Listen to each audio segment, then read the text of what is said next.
चलिए, आज का जो हमारा क्लास कंसेप्ट है उसमें हम देख रहे हैं ओपनिंग चढ़ाना। जब भी कोई हमारे अकाउंटिंग का काम मिलता है, जैसे हमें इस वर्ष से वित्तीय वर्ष से किसी कंपनी का काम करना है अकाउंटिंग का, तो हमें पहले का जो क्लोजिंग है पिछले वित्तीय वर्ष का वो मेंटेन करना पड़ेगा। तो उसका जो भी ऑडिट ऑडिट रिपोर्ट है वो हमें चाहिए होगा, और उस ऑडिट में जो जो क्लोजिंग है वो हमें चढ़ाने होंगे, क्योंकि पिछले वर्ष का जो क्लोजिंग है वो इस वर्ष का ओपनिंग होगा।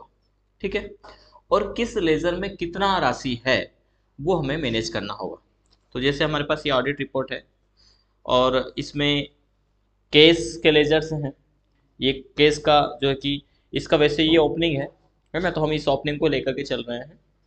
वैसे जो क्लोजिंग होगा वो हमारा इस वर्ष से ओपनिंग हो जाएगा, लेकिन फिलहाल के लिए हमें इसका मेंशन करना है। जैसे हम प्रॉफिट पी एंड एल को देखें, प्रॉफिट एंड लॉस में देखें, इनकम एक्सपेंसेस के नाम से यहाँ पर दिया हुआ है, जैसे कितना कितना एक्सपेंसेस है, तो हमें इनका डायरेक्टली मैनेज करना है, ये अमाउंट हमारा आ जाए। तो इसको हम कैसे करें? तो लेज़र में हम उसका ओपनिंग वहीं पर चढ़ा देंगे। सबसे पहले ओपन करते हैं हम टैली को।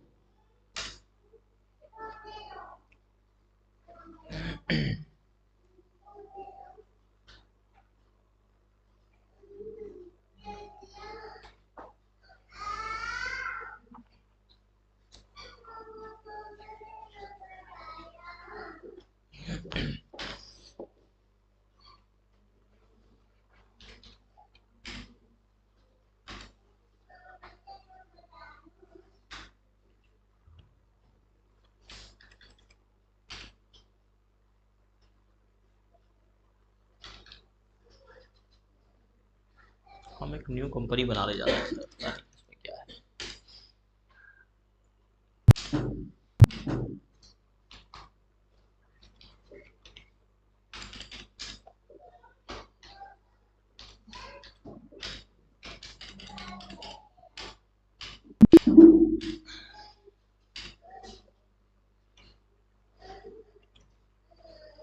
अब इसमें सबसे पहला, अब जैसे हमें इसका मेंशन करना कि एक्सपेंसेस क्या क्या, तो सारे एक्सपेंसेस चढ़ा देंगे और सारे इनकम चढ़ा देंगे, तो हमारा ये बैलेंस आ जाएगा। देखते हैं हम। सबसे पहला एक्सपेंसेस है इसमें सैलरी एक्सपेंसेस। तो हम एक सैलरी का लेजर क्रिएट करेंगे। क्रिएट लेजर में गए और यहाँ पर डाल दिया हमने सैलरी एक्सपेंसेस। ठीक है, अब सैलरी एक्सपेंसेस ये हमारी इनडायरेक्ट एक्सपेंसेस, तो हम इनडायरेक्ट एक्सपेंसेस बनाएंगे। ठीक है, एक तरीका तो है कि हम इसका ओपनिंग में ही चढ़ा दें कितना हमारा एक्सपेंसेस हुआ है, 1/22,500, ऐसा हम कर सकते हैं। दूसरा ये कि हम इनकी एंट्री कर दें, वाउचर एंट्री से हम इसको मेंशन कर लें ताकि प्रॉफिट एंड लॉस हमारा आ जाए। तो यदि हमारा लेजर में ही चढ़ाना है तो हम यहाँ पे चढ़ा देंगे 1/22,500, लेकिन अभी फिलहाल के लिए हम इसको नहीं चढ़ा के चल रहे हैं, हम दो चीज़ को चढ़ा के चलेंगे, वो है हमारा केस और बैंक। ठीक है, चलिए तो इसको हम इरेज कर देते हैं और इसको हमने कंट्रोल ए से एक्सेप्ट किया। इसी प्रकार हम बिल्डिंग या फिर वाउचर एंट्री में ही डायरेक्ट लेके चलें, लेकिन इसके पहले हम जो हमारा केस और बैंक है उसको ऐड कर देते हैं। तो केस का लेजर तो ऑलरेडी बना होता है, तो अल्टर में जाएंगे, अल्टर में जाने के बाद लेजर में जाएंगे और यहाँ पर केस को हम लेंगे। केस में ओपनिंग कितना है वो हम यहाँ पे चढ़ा देंगे। तो केस में इसमें है 3,00,000, 303814, ये हमने चढ़ा दिया, केस का चढ़ा दिया। इसी प्रकार एक क्रिएट करेंगे हम बैंक का, तो यहाँ पे चढ़ा देंगे हम, बना लेंगे बैंक। बैंक अंडर ग्रुप आ जाएगा बैंक के, और जो बैंक का ओपनिंग है, बैंक का बैलेंस है, वो इसमें डाल देंगे 4572। ठीक, ये दो हमने यहाँ पे एंटर कर दिए। इसके बाद बाकी के हम वाउचर एंट्री से रिकॉर्ड कर लेते हैं इसको। तो वाउचर में जाएंगे और जो जो हमारा एक्सपेंसेस है उनको हम पेमेंट में डाल देंगे। तो पेमेंट की एंट्री अब हम एक ही डेट में कर रहे हैं। पहला है हमारा सैलरी एक्सपेंसेस, तो हम सैलरी एक्सपेंसेस लिया। सैलरी में 1/22,500 है, तो 1/22/500 हमने डाला। और कैसे इसको दिया, तो हमारे पास केस है अभी, ठीक है, तो हम इसको केस डाल देते हैं। ये हमने केस डाल दिया। बिल्डिंग रेंट है तो हम अल्ट सी से एक लेजर बना लेंगे बिल्डिंग।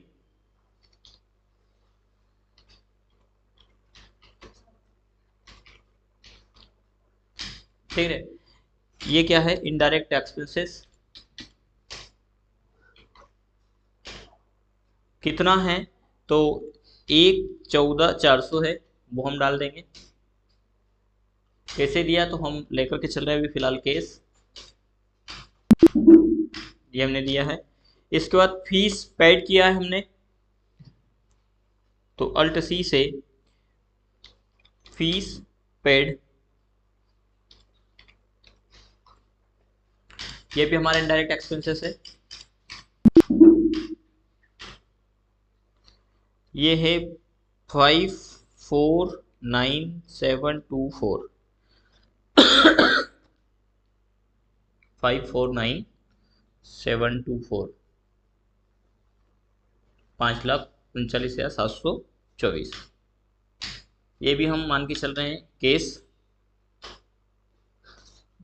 हालांकि इस बीच में हमने कुछ बैंक के एंट्री किए होंगे, क्योंकि हमारे पास एक्सपेंसेस में ज़्यादा है, पर हम इनकम में से कुछ काउंटर एंट्री कर लेंगे और इसको मैनेज कर देंगे। अब देखिए यहाँ पर ये हमारे पास, क्योंकि हमारे पास केस नहीं है इतना और हम केस पेड कर रहे हैं, ठीक है, तो इस अब ये मामला क्या हो रहा है कि हमारे पास अभी हमने डायरेक्ट एक्सपेंसेस कर रहे हैं। यदि ऐसा लगे कि हमारे पास क्रेडिट रेट आ रहा है, क्रेडिट में आ रहा है, तो फिर आप उस बीच में, उस ड्यूरेशन में आप इनकम का रिसिप्ट का एक वाउचर एंट्री रिकॉर्ड कर दीजिए। अब हम रिसिप्ट कर लेते हैं। स्टूडेंट फीस आया है तो अल्ट सी से हम एक लेजर बना लेंगे स्टूडेंट फी का, फी रिसीव कर सकते हैं।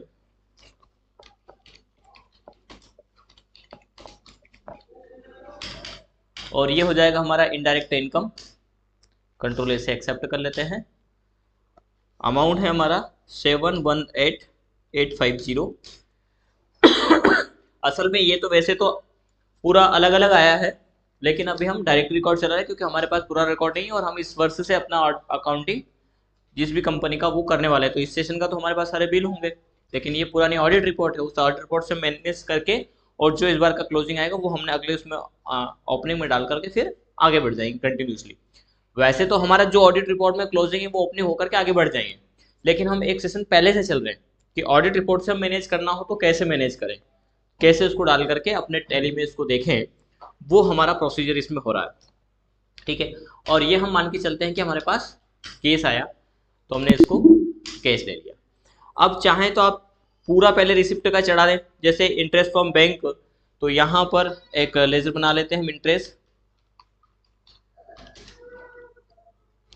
बैंक, और ये चला जाएगा हमारा इनडायरेक्ट इनकम। कहाँ आया है, कितना आया है, 183, और कहाँ आया है तो बैंक में आएगा, तो हम बैंक ले लेंगे, ठीक है। कंट्रोल ए से एक्सेप्ट करेंगे, कंट्रोल ए से एक्सेप्ट कर देंगे। फिर माइक इनकम है तो एक और बना लेते हैं हम, अल्ट सी,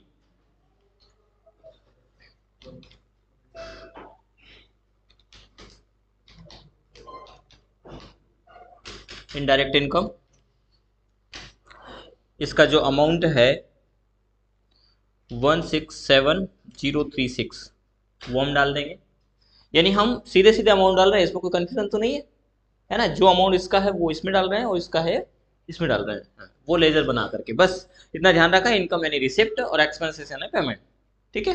एक स्कूल या कॉलेज की अकाउंटिंग में यही होता है, स्कूल, इंस्टीट्यूट, कॉलेज, इनकी अकाउंटिंग में, क्योंकि इसमें मूलभूत कुछ ही सर्विसेज होती है। जैसे हम एग्जाम्पल के तौर पर स्टूडेंट आप लोगों से हम फीस लेते हैं, विश्वविद्यालय को पेमेंट देते हैं, इसके अलावा हम सैलरी पे करते हैं, इसके अलावा हम रेंट पे करते हैं, हम कोई गुड्स नहीं खरीदते, हम कोई टैक्स उसका पे नहीं करते, जीएसटी हमारे उस पर नहीं लगता, ठीक है। हमें क्या लगता है, यदि हमारा टर्नओवर 1 करोड़ से ऊपर है तो जो सोसाइटी का टैक्स लगे वो टैक्स इसमें लगता है, कुछ सर्विस टैक्स लगता है, तो वो एक पेमेंट में चला जाएगा। उसका कैलकुलेशन होकर के पेमेंट में चला जाएगा। उसमें कोई टीडीएस वगैरह कहीं लग रहा है, जैसे हमने बिल्डिंग जो है वो रेंट पे लिया है और रेंट जो हमारा 50,000 से ऊपर है, तो फिर हमें टीडीएस कैलकुलेट करना पड़ेगा। तो टीडीएस हमें गवर्नमेंट को पे करना होगा, वो भी कब, जब हम रजिस्टर्ड है। और ऐसी संस्था भी कहीं ना कहीं रजिस्टर्ड होगी होगी, उनके पैन कार्ड होते हैं, सोसाइटी का पैन कार्ड होता है, उसके द्वारा टीडीएस जमा हो जाएगा। पर फिलहाल तो नॉर्मली यदि सभी स्कूल कॉलेज में देखें तो यही होता है। स्कूल कॉलेज की अकाउंटिंग बहुत ईजी है, सही तरीके से देखा जाए तो कोई ज़्यादा टफ नहीं होता है, क्योंकि वहाँ इनकम होता है और एक्सपेंसेस होता है। तो दो ही प्रकार की आपको एंट्री करनी है, यहाँ पर कोई परचेज की एंट्री नहीं करनी होती है, कोई सेल्स की एंट्री नहीं होती है। यदि कोई सामान भी परचेज किया है तो भी पेमेंट में चला जाएगा, क्योंकि जो परचेज किया है वो फिक्स असेट किया है। स्कूल ने, कॉलेज ने, इंस्टीट्यूट ने वो कोई प्रोडक्ट परचेज करके और सेल करने वाला मामला है ही नहीं। तो यदि उन्होंने परचेज कुछ किया भी है तो वो क्या किया है, फिक्स असेट, और फिक्स असेट को आप पेमेंट में लेकर के डायरेक्ट एंट्री कर सकते हैं। चलिए, तो हमारा माइक इनकम हम कैश ही डेबिट कर लेते हैं, अभी फिलहाल कैश में ले लेते हैं। और एक 36 रुपये यहाँ पर है। और MHRD का एक पेमेंट है अल्ट सी से MHRD DCF2, ठीक है, इनडायरेक्ट इनकम। और ये अवश्य बैंक में आई है 2000 रुपये, और यहाँ पर हम ले लेंगे बैंक अकाउंट,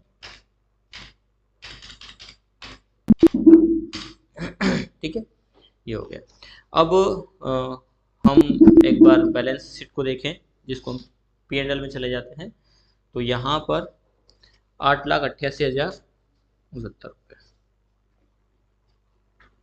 दोनों पक्ष बराबर है। अभी तो हमारी ये एंट्री हुई नहीं है, ये एंट्री भी हम बाकी की कर देते हैं, क्योंकि ये नेट प्रॉफिट पे दिखा दिया उसने।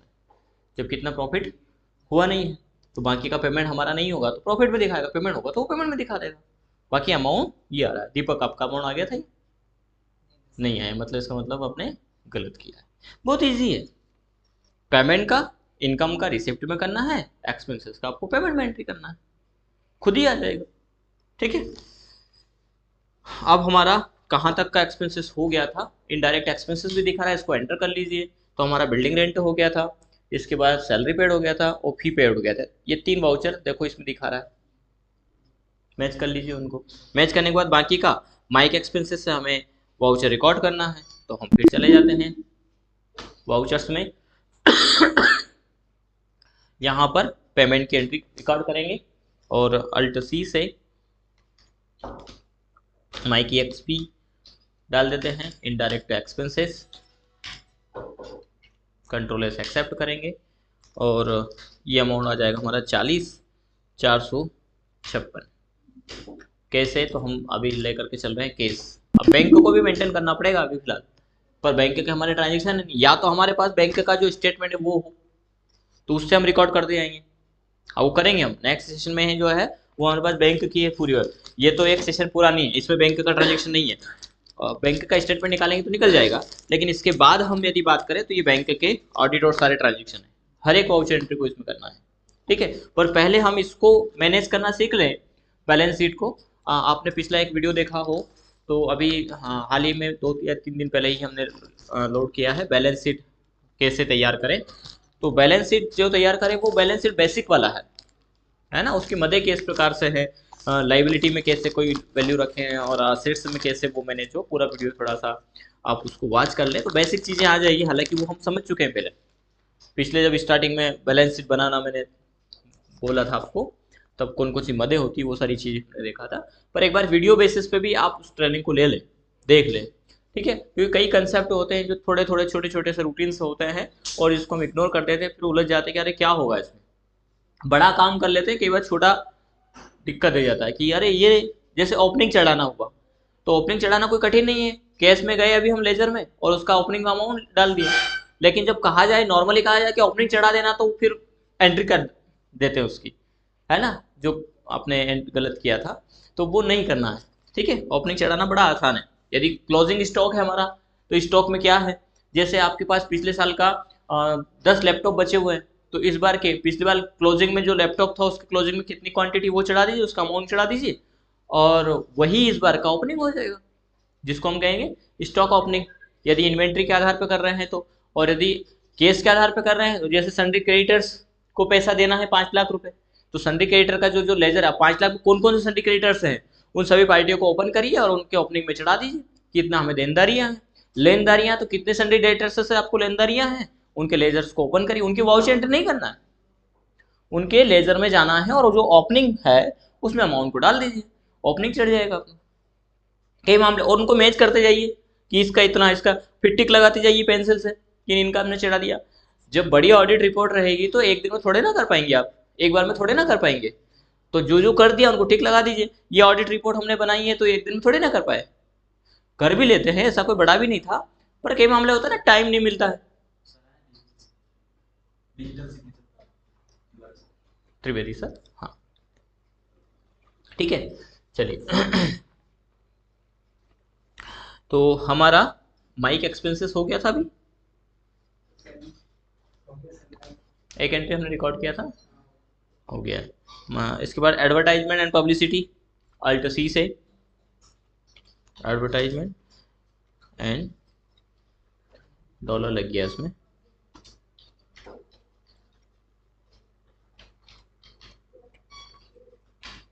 इनडायरेक्ट एक्सपेंसेस में हम ले लेंगे और इसमें चढ़ा देंगे हमारा शायद 25,205 रुपये है। और इसको भी फिलहाल तो हम केस ही लेकर के चल रहे हैं।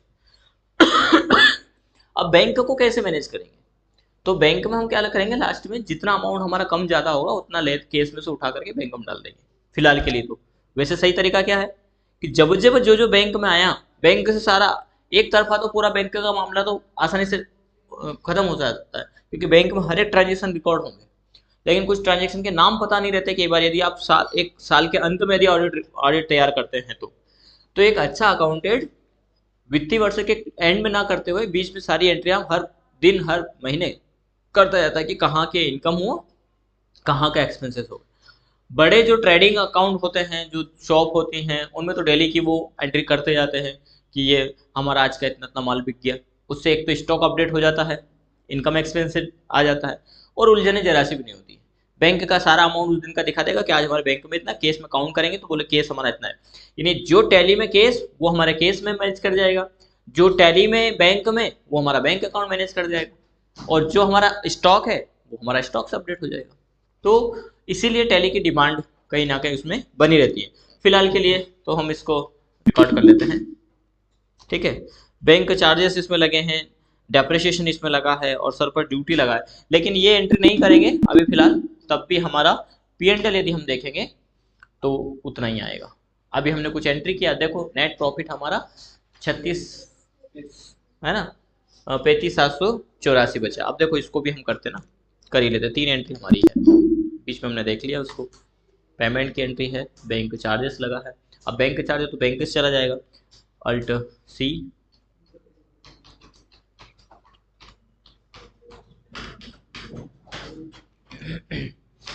बैंक चार्ज लगा है 1784, ये कहाँ से जाएगा, तो ये बैंक से चला जाएगा, ये हो गया। डेप्रिसिएशन हमारा, हालांकि डेप्रिसिएशन की एक अलग तरीके से एंट्री होती है, पर कितना लगा हम तो सीधे सीधे काट रहे हैं डेप्रिसिएशन को, तो ये जाता हमारा डेप्रिसिएशन जो है ये जनरल वाउचर से रिकॉर्ड होता है और फिर एंट्री होती है इसकी, उसको आगे हम देखेंगे। फिलहाल के लिए तो एक डेप्रिसिएशन की एंट्री हम, जो थोड़ा सा तरीका गलत है पर कर देते हैं उसी में।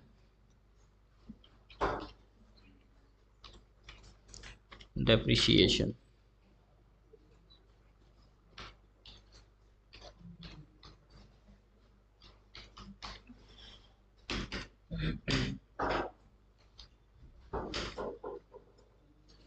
$4995 है।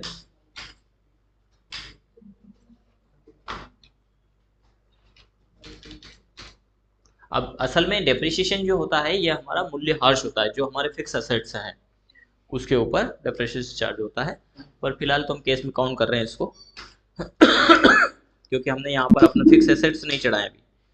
फिक्स एसेट हमारे पास कितना है वो हमारी बैलेंस शीट से निकल के आ जाएगा, और उसमें डेप्रिसिएशन लगेगा। डेप्रिसिएशन को लेस करना की है आगे, वो अभी हम नहीं भी करें तो ज़्यादा अच्छा रहेगा। इस एंट्री को अभी हम नहीं करते हैं, इसको डिलीट कर देते हैं, क्योंकि यहाँ यदि डेप्रिसिएशन हमने चढ़ा दिया तो फिर वो यहाँ डबल आ जाएगा। ठीक है, तो आप इतना चढ़ाएं, इसका मैनेज करें। एक और है यहाँ पर सरप्लस एंड ड्यूटी, ये हम लगा सकते हैं इसमें।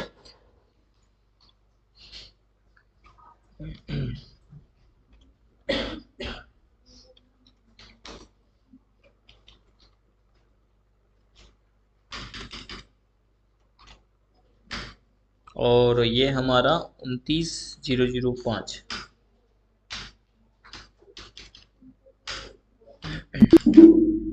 ठीक है,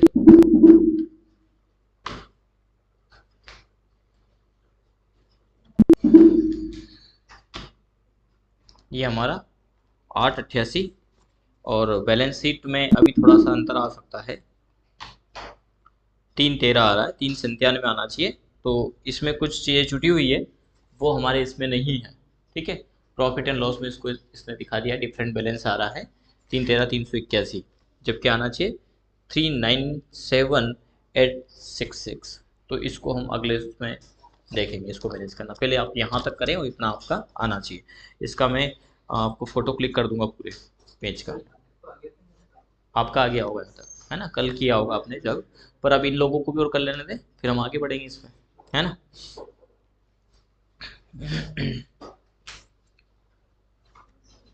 अब इसमें चलिए, यदि हमें इसकी भी बात करें तो बैलेंस शीट में जनरल फंड हमारी लाइबिलिटीज़ है। ठीक है, जो हमारी देनदारी हैं उसमें ओपनिंग बैलेंस ये लाइबिलिटीज़ है, और ये आपके असेट्स हैं। तो इनको भी आप चाहें तो ऐसे चढ़ा सकते हैं। आप क्या करिए, लेजर बनाइए। लेजर में हमने एक बना लिया फर्नीचर अकाउंट।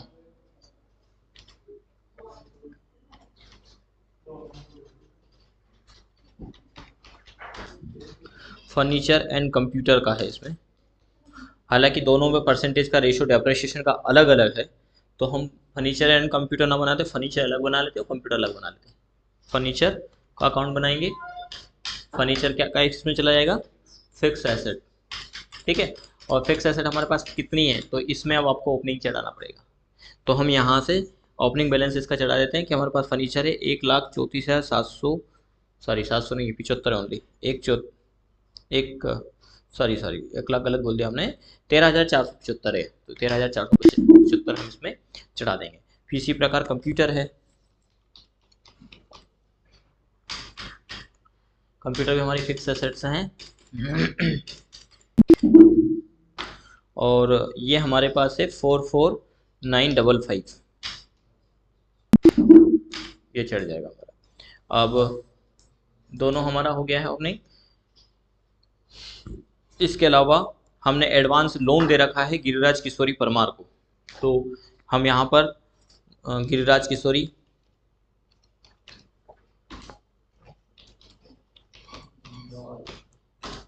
लोन एडवांस, इसको एंड एडवांस से आप डिफाइन करें, लोन एंड एडवांस। एंड का सिंबल लगा दें, एंड ज़्यादा ठीक रहेगा, क्योंकि एक लोन लाइबिलिटी भी होती है, और जब लोन आपने दिया है तो इसको क्या कहेंगे, लोन एंड एडवांस। असेट्स, ये हमारी असेट्स है, तो ये हम ओपनिंग में चढ़ा देंगे। कितना है, तो ये है 47,000 रुपये, ये आप चढ़ा दीजिए, ये हमने चढ़ा दिया। इसके बाद ये क्लोजिंग, तो ये क्लोजिंग आना चाहिए, केस में आना चाहिए 275,70। तो अब हम बैलेंस देखें पहले, तो DAC, तो केस में आ रहा है हमारे पास 3,8,410, आना चाहिए 275। और बैंक में देखिए 4 आपका बैंक अकाउंट में, बैंक में भी इसमें 2 बैंक अकाउंट बाद में जोड़ दिए गए, एक करंट और एक सेविंग, जबकि ओपनिंग में, तो ओपनिंग में एक ही बैंक दर्शा दिया गया था। तो फिर क्या करें, दोनों को डिवाइड कर दें यहाँ पे, इस अमाउंट को पूरे को, और एक सेविंग में एक करंट में डाल दें। और दोनों में एक जो सेविंग रहेगा उसमें से हम, जैसे जो हमारा केस है उस केस में से हम एक बैंक अकाउंट माना कि हमारा जो अमाउंट है वो करंट वाले में मान लें, और एक नया लेजर हम बना लें सेविंग के नाम का, उसमें 9,900 रुपये का 9 रुपये का ट्रांजेक्शन कर दें। कैसे, तो हम एक कॉन्ट्रैक्ट एंट्री कर दें, वाउचर में गए और पेमेंट में गए, यहाँ पर बैंक अकाउंट है हमारा, तो एक हम सेविंग का बना लेते हैं। तो हम अल्ट C से SBI bank saving S B कर देते हैं, करेंट का सी बी कर देंगे। किस में जाएगा? बैंक में, बैंक अकाउंट। ठीक है, अब यहाँ पर ओपनिंग नहीं चढ़ाएंगे क्योंकि केस में से माइनस नहीं होगा, फिर वो ओपनिंग में चला जाएगा। ठीक है, तो या तो पहले डिवाइड करके जो हमारा क्लोजिंग था उसको ओपनिंग में कर दें, या फिर एक में वही अमाउंट पड़ा रहने दें। हो सकता है कि इस सेशन से हमने एक नया बैंक अकाउंट ओपन करवा लिया तो उसमें हमने डाल दिया, क्योंकि इसके पहले जिक्र नहीं था, इसमें जिक्र आया है तो हम यहाँ पर एक बैंक अकाउंट ओपन किया हमने, और क्रेडिट हमारा होगा केस। तो केस को हम सिलेक्ट करेंगे, कितना अमाउंट है 9,009, यानी 9,009 रुपये, और डेबिट हो जाएगा हमारा SBI बैंक अकाउंट। तो ये एक अकाउंट का तो मामला हमारा सेट हो जाएगा। DAC ये आ गया। ठीक है, अब 297 है, 299 आ रहा है, थोड़ा सा अंतर आ रहा है, तो बाकी का जो अमाउंट है उसको आप किस पे ट्रांजेक्शन कर देंगे?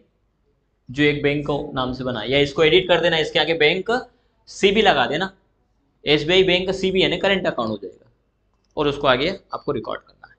तो बैलेंस शीट की मदद और इनकम एक्सपेंसेस आज आपको ये एक पेज कंप्लीट करना है टैली के अंदर, फिर आगे हम बढ़ेंगे। उलझने आएगी थोड़ी थोड़ी, लेकिन सुलझेंगे वे भी से, और उसके साथ ही मैन्युफैक्चरिंग एंट्री को भी हम देखेंगे।